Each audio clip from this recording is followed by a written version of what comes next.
Hey, what's up, camp believers and high performers? Welcome to another episode of the Can't Believe I Made It podcast. I am your performance coach and podcast host, and now turning AI coaching expert. Yeah, I just flagged myself for that. Deal with it. What's up, everyone?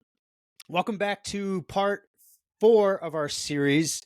I had every intention of ending today's, I guess, part 4 of some of our AI discussions, but I wanted to go ahead and take a quick break. I had gotten some text messages and some DMs regarding questions about the past 3 weeks and heading into our last installment of our Rituals for Resilience as we dive into the power of AI and utilizing artificial intelligence in a way where we can enhance our productivity, enhance our performance, and enhance some of our day to day so that we can actually throw ourselves into some of the things that we love most, whether that be relationship, business, creativity, whatever that is.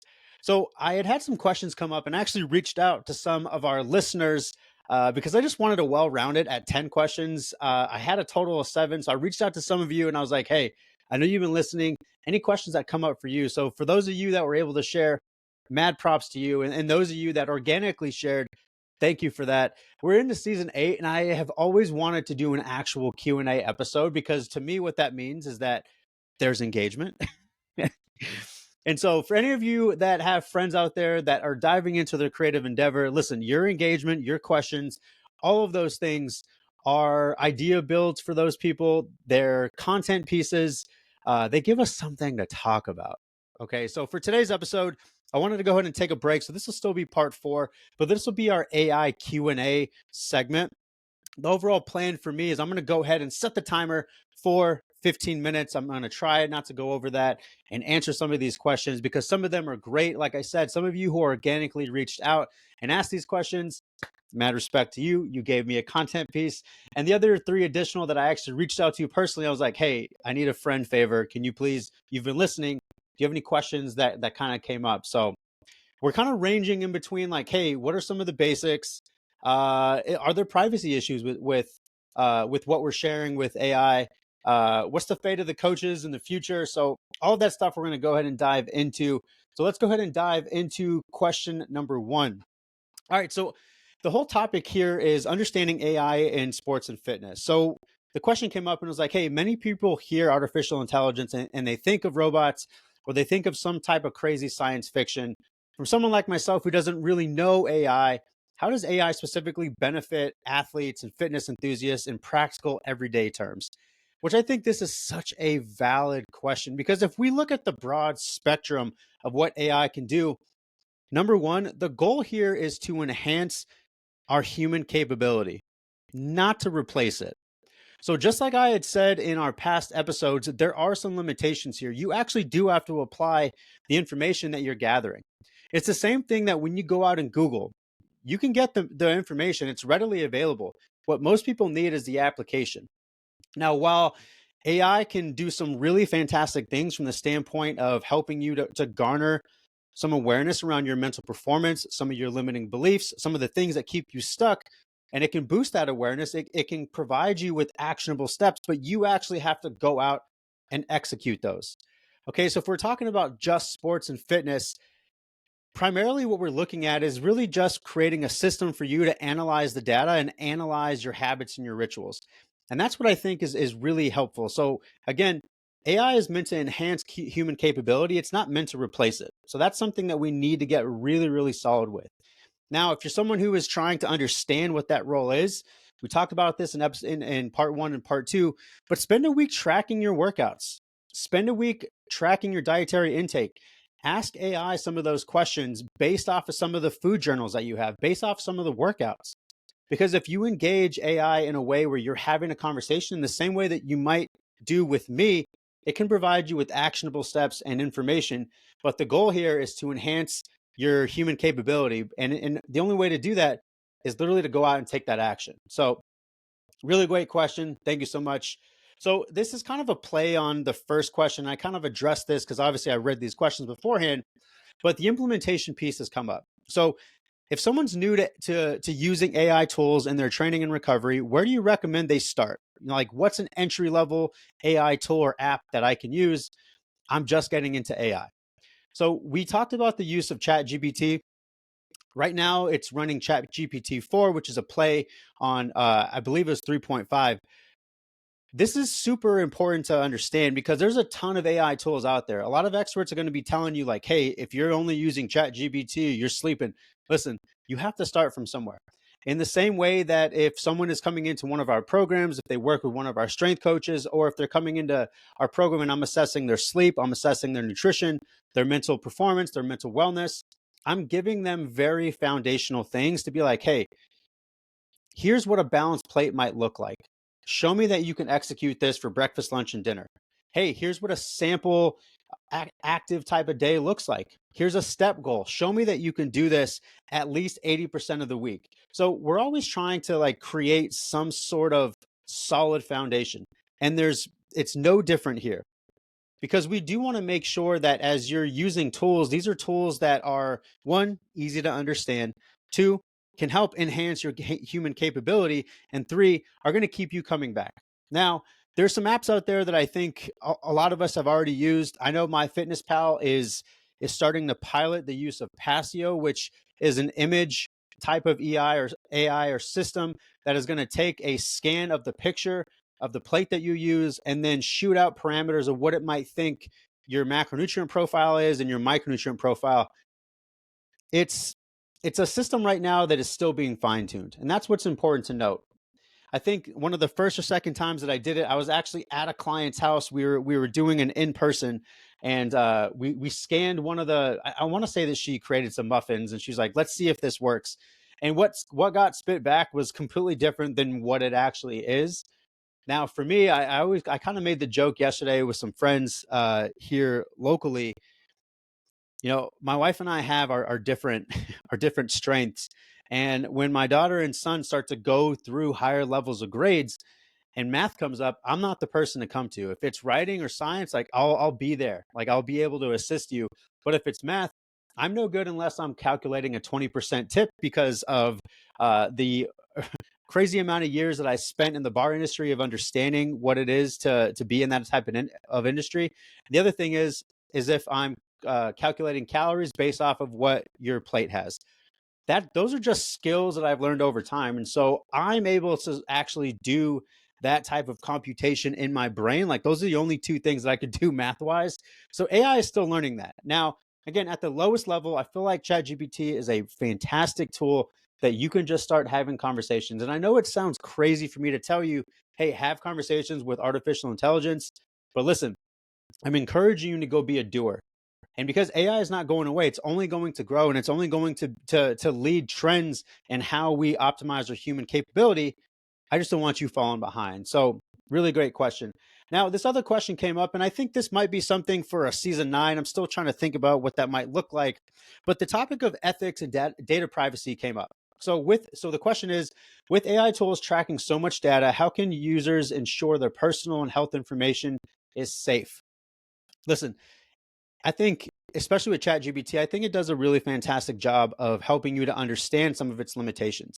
And in doing so, it'll oftentimes tell you, hey, please don't disclose information that is not pertinent to the use of my system. So things that you maybe don't want out in the ether, you probably don't want to share. So again, data privacy is paramount. While many reputable AI tools maintain a strong data protection protocol, it's not a perfect system. So with any of the systems that you're about to use, make sure that you review the settings, and the most used fitness apps, they are likely going to discuss data privacy. Again, massive opportunity here. Be diligent in your safety. That's what I would say here. Last thing, or not last thing, but almost towards the end. So someone asked about a real life success story with utilizing AI. I recently just had a fantastic client, and right now, from a women's performance perspective, cycle syncing is really, really big.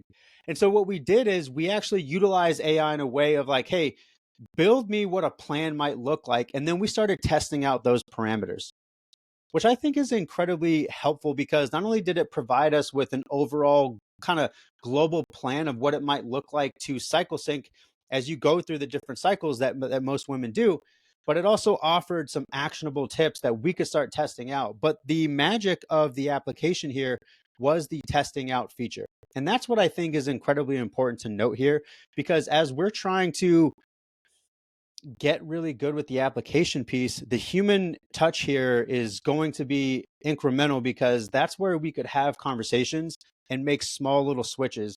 And I think that right there is something that really blew our results out of the water. And I was so excited for this client to be able to just be open to the opportunity of testing things out.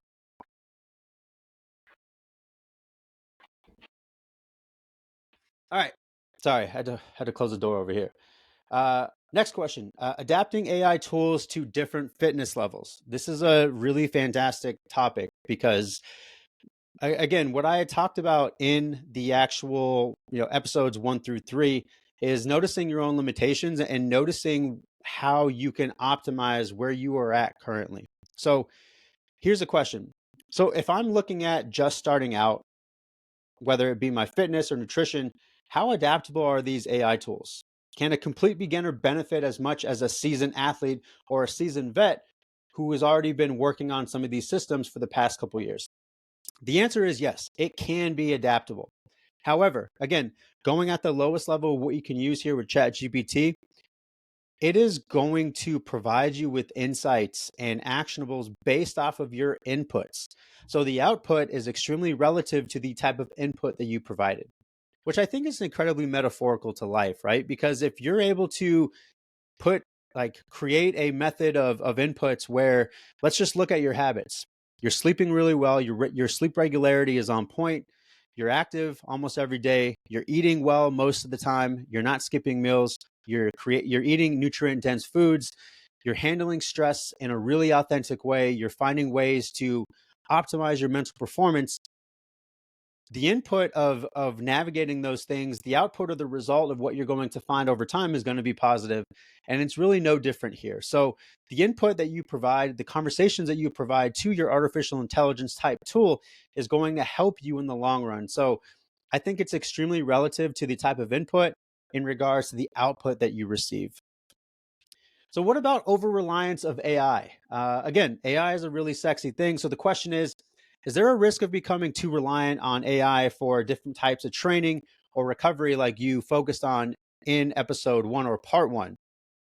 How can one strike a balance between traditional methods and AI assisted methods? Again, AI is meant to enhance your human capability. It's not meant to override it. While at the same time, it can become something that can provide you with metrics. It can become something that can provide you with awareness. Being too reliant on it where you're actually not taking action, like that's kind of where the imbalance happens. So yes, we want to use this as information in the same way that I would tell you that if you and I are working together without the use of AI, I'm going to ask you to do the best that you can. We're going to come up with methods or systems, or we're going to start testing them out. We're not going to be too reliant on the day-to-day results, but what we are going to rely on is the progression over time. Okay, we want to look at what that looks like. We want to look at the trends. And I think in this way, when you start to become too reliant on AI, is when you start to, and I'm actually encountering a lot of this, and we'll discuss this in this next episode when we start to look at your creative endeavors and how to build an idea into an actual business. Because again, we can't not talk about the entrepreneurship piece, because we are talking to tech savvy athlete entrepreneurs here. So anyway, but again, going back to this, I've even encountered a lot of this too, where I'm just gaining a bunch of information and I have a bunch of prompts and discussions saved. But if I'm not taking action on them, that's where I think the reliancy issue or imbalance happens. So I tend to tell people that I work with, utilize small bits of this. We create systems for it, we test it out, and then we come back to it when we have further questions or further builds or further prompts that we need to ask. So I think that was a really valid question. So mental health and AI. And this kind of goes at our episode or part 2 of our series here.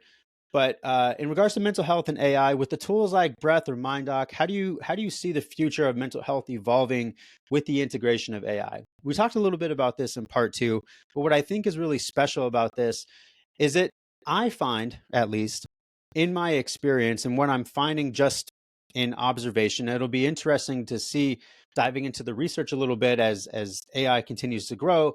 And inevitably, when the scientific method comes into play and we start actually seeing the not only just relevancy of people who are utilizing AI, we already talked about some of the different professional sports teams that are using it in part one. But in this case, I almost think it removes the barriers. So for those who aren't really keen on seeing a therapist or aren't really keen on talking about what's going on for them, I feel like this is a really good option where it removes the barrier of not only just setting up an appointment with a therapist, finding a therapist that really works for you, getting the courage to be vulnerable enough to talk about some of the things. I literally just started diving way more into Mind Sarah after the episode because I was really interested in the not only just the AI mentorship piece, but also the analyzation of not only just limiting beliefs, some cognitive distortions, but what I was finding was like the feedback that I was getting was actually really cool. And it's actually giving me really good conversation starters and work in between the work that I'm already doing with my mental health therapist anyway. And so I think overall this really removes a barrier, and this is something that I think is incredibly exciting about where we're going. So last question, I'm almost at that 15-minute mark. So the impact of coaches and trainers. So with the rise of AI tools, what's the role of a human coach or trainer? How do they complement one another? Are we at risk of having human coaches? Uh, Short answer, absolutely not. Everyone is always going to want that human touch. Like I said, AI is meant to enhance your human capability. So you have to be at a certain level within some of the things that you're looking for in your life.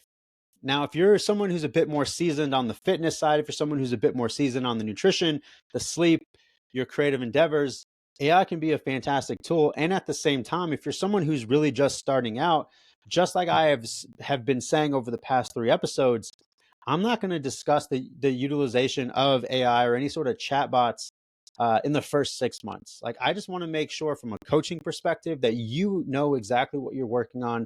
You know some of the fail-safe areas that you need to work on, and we start to explore some of those limiting beliefs or some of the things that keep you stuck. The human element is always going to be there. You're always going to need that because to some extent, even if you're someone who's a bit more seasoned and is gaining information, I think having that human touch is going to really help you to amplify that 1% that AI is going to help you with, and getting you to a place where you can actually not only take action, but you create some personal accountability because you're accountable through another person with what you're working on. So I loved these questions. I didn't get to all 10, but I think I probably might make a post about it. So for the additional two that those of you provided that you did not hear your question, I'll make sure that I do you right and put that as a post or something like that. But I wanted to keep us to 15 minutes. I think I went to 17. Sorry about it. I hope y'all have a really beautiful Friday. I'll catch you on the next one. Let's get it.